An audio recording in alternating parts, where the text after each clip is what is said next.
आज्ञा हे मोर समस्त सुधीवृंद को कोटि कोटि प्रणाम। आज आज्ञा गोटे सुंदर विषय वस्तु देखा अच्युतानंद महापुरुष जी माइकियाकार जहाँकर लेखा को लेकिन अबिका सारा भारत में आलोचना भी चली से जहाँ लिखिं ताही सत्य परिप्रकाश होगापी जाऊँगी। तेणु तांक विषय जेति ज्ञान किछि ज्ञान भूल भटकरा करिकी केतक चैनल वाला माइकियाकार विषय सब लिखुंट देखा तांकर सृष्टिर आरंभ सी कौन कहते श्लोक गोटे से श्लोक को आम आलोचना करवा। जदेव ज्योत्ना जगत प्रसुतं ज्योत्नाच्युतं निर्गुण निर्विकल्पं जतर्वभूतात्मक निर्विकारं तस्मै गुरुर्प्रणमामि नित्यं। जदेव खं व्याप्ततराचरं जद्बुद्धिरूपेति तदन्तुगानं जतर्वशक्तिन्द्रिय सर्वभूते तस्मै गुरुर्प्रणमामि नित्यं। जदेव चोट न घ्राण चोट न तो प्राणिपायो न चतुष्टे न तो नादबिन्दु न पंचभूतात्मक सर्वदर्शे तस्मै गुरुर्प्रणमामि नित्यं। सर्वदा रुद्रादिमात्राकं रुद्रादयपणमरूपतस्तं नित्यस्थिते ज्योतिप्रदीप्तं राष्ट्रकृत अपत्ययुक्तं निर्वाचिनी अक्षरमक्षरद्वैतं ब्रह्मद्वैतं सुरमुनिपूज्यं तुमाजं बीजं किते चोटि पारणं सारत्वप्रणमामि नित्यं। देखुन से भल कथा लिखिं जे जदेव ज्योत्स्ना जगत प्रसुतं जेतेबेले से सृष्टि समग्र सृष्टि जलमग्न थिला सेतेबेले जदेव ज्योत्स्ना ज्योत्स्ना बोलते गोटे आलोकपिंड उग्र द्वारा सुदूर्थ मुझे मोर ये चैनल माध्यम से बुझे आसी गायत्री सर्वशेष आप देखिए उग्र तारा पर्यटन जाइए बसाण भी आप बसई बुझे आसी। तेणु सी भी सही कथा को लिखिं जदेव ज्योत्स्ना जगत प्रसुतं ज्योत्स्नाश्रुतं निर्गुण निर्विकल्पं जथर्वभूतात्मक निर्विकारं तस्मै गुरुर्प्रणमामि नित्यं। जेतेबेले से सृष्टि साधना करने इच्छा है कार इच्छा है से जो ज्योतिमय पिंड जहाँ आमर लेखकार व कथाकार मैंने कहते कौन कहते जितेबाला जल प्रलय रही समग्र पृथ्वी से से बटपुटे स्वयं दामोदर गोटे अंड रूप से शयन करते सी होती ज्योति स्वरूप। तेणु सी कहते कौन जे जदेव जंग व्याप्ततराचरम जद्बुद्धि रूपे तदन्तुगानं जतर्वशक्तिन्द्रिय सर्वभूते तस्मै गुरुर्प्रणमामि नित्यं। सर्वभूतानां सर्वभूतरे तामाने से आत्मा सदृश सर्वघट से विद्यमान अच्छा सी होती परमानंद सी होती आनंद स्वरूप चित्तानंद स्वरूप।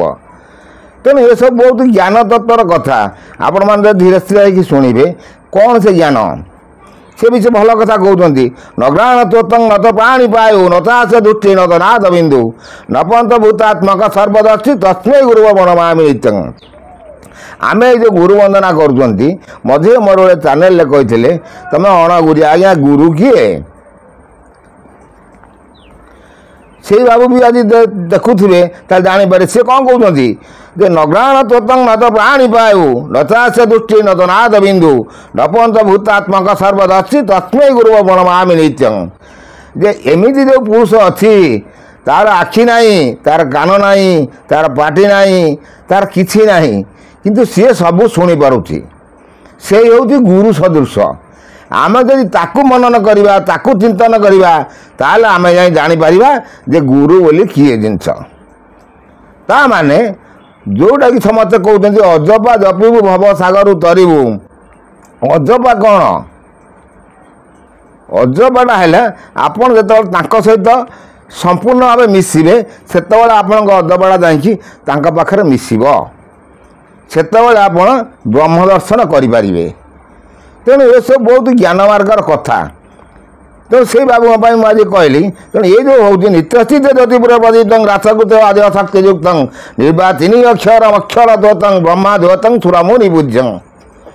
तेणु सी जो कथा कहते से ज्योतिपुर से संपूर्ण ज्योतिमय भगवान आत्मा सदृश सर्वघट विद्यमान अच्छा। तेणु तांकु जो आम चिंतन करवा आमको गुरुंर कौन आयोजन गुरु जे सब कहते खाली गुरु गुरु ମୁଁ ତାଙ୍କ ଅବଶ୍ୟ ସେ ବାବୁଙ୍କ ଅର୍ଥରେ ଆଜି କହୁଛି ଗୁରୁ ଗୁରୁ ଯେ ସର୍ବ କହି ଗୁରୁ ସଂସାରେ କେହି ନାହିଁ। ଯେ ଗୁରୁ କର୍ଣ୍ଣେ ମନ୍ତ୍ର ଦେବ ତତ୍ତ୍ୱ କରୁଣ ବୁଝାଇବ ତତ୍ତ୍ୱରେ ଦେବ ସେ ବୁଝାଇ ପରମାନନ୍ଦକୁ ଚିହ୍ନାଇ ସେ ଗୁରୁ ସ୍ୱୟଂ ଭଗବାନ ପାର୍ବତୀ ମନ ଦେଇ ଶୁଣ। ସ୍ୱୟଂ ରୁଦ୍ର ପାର୍ବତୀଙ୍କୁ ବୁଝେଇଛନ୍ତି ଇଏ ହେଉଛନ୍ତି ଭଗବାନ ସଦୃଶ ସେ ଗୁରୁ ଯିଏ କର୍ଣ୍ଣରେ ମନ୍ତ୍ର ଦେଇ ତତ୍ତ୍ୱଜ୍ଞାନ ବୁଝେଇବ। କର୍ଣ୍ଣରେ ଯେଉଁ ମନ୍ତ୍ର ଦିଆହେବ ବହୁତ କଷ୍ଟର ସାଧ୍ୟ ଅଛି ଆଜ୍ଞା। ଖାଲି ଏମିତି କ'ଣ ଯେଉଁ ସମସ୍ତେ ତ କହୁଛନ୍ତି ସେ ହରେ ରାମ ରାମକୃଷ୍ଣ ସବୁ କହିଦେଉଛନ୍ତି ମହାମନ୍ତ୍ର, ସେ କ'ଣ ଆଜ୍ଞା ମହାମନ୍ତ୍ର? ଯଦି ସେ ମହାମନ୍ତ୍ରଟା ଏତେ ପ୍ରଯୁକ୍ତ ଥିଲା ଯେଉଁ ଚୈତନ୍ୟ ମହାପ୍ରଭୁ ଆସିଲେ 1500 ଖ୍ରୀଷ୍ଟାବ୍ଦ ପୂର୍ବରୁ ଚୈତନ୍ୟ ମହାପ୍ରଭୁ ଆସିକି ଯେଉଁ ମହାମନ୍ତ୍ର ତିଆରି କରିଗଲେ ସେ ଚୈତନ୍ୟ ମହାପ୍ରଭୁ କୁଆଡ଼େ ଗଲେ? ଯେଉଁ ଚ୍ୟାନେଲ ବାଲା ମାନେ କହୁଛନ୍ତି ମହାମନ୍ତ୍ର ଏଇଟା ସେ ଚୈତନ୍ୟ ମହାପ୍ରଭୁ କୁଆଡ଼େ ଗଲେ? ତାଙ୍କ ବିଷୟରେ କିଛି କହିପାରିବେ? ପ୍ରଥମ ପ୍ରଶ୍ନ ତାଙ୍କ ପାଇଁ। ଶ୍ରୀମନ୍ଦିରରେ ତାଙ୍କ ପାଦୁକା ପୂଜା ହେଉଛି, କ'ଣ ପାଇଁ ସେଠି ପୂଜା ହେଉଛି? ତାର କାରଣ କ'ଣ? ଏସବୁ ବହୁତ ଜ୍ଞାନ ଅଛି, କିନ୍ତୁ କଥା ହେଉଛି କ'ଣ ଆମେ କାହା ସାଙ୍ଗରେ କିଛି କହିବାର ନାହିଁ। ଯିଏ ଯାହା କରୁଛ କରିଯାଅ, କିନ୍ତୁ ଲୋକମାନଙ୍କୁ ମିଛ କୁହ ନାହିଁ।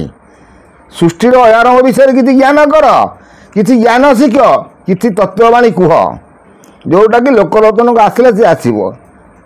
ତେଣୁ ଲୋକମାନେ ଯଦି ପ୍ରତ୍ୟହ ଚିନ୍ତା କରିବେ ସେ ଜଣେ ନିର୍ବିକାର ନିରାକାର ପୁରୁଷ ଶୂନ୍ୟ ବ୍ରହ୍ମ, ସେ ଅନାକାର ବ୍ରହ୍ମ, ତେଣୁ ତାଙ୍କୁ ଆମେ ଯେତେବେଳେ ଚିନ୍ତା କରିବା ସିଏ ଆମର ଗୁରୁ ସଦୃଶ।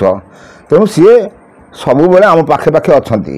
ମୁଁ ଆପଣମାନଙ୍କୁ ମୋର ଏଇ ଚ୍ୟାନେଲ ମାଧ୍ୟମରେ କହି ଆସିଛି ଛାଇ ସଦୃଶ ସେ ଆମ ଶରୀରରେ ସବୁବେଳେ ରହିଛନ୍ତି।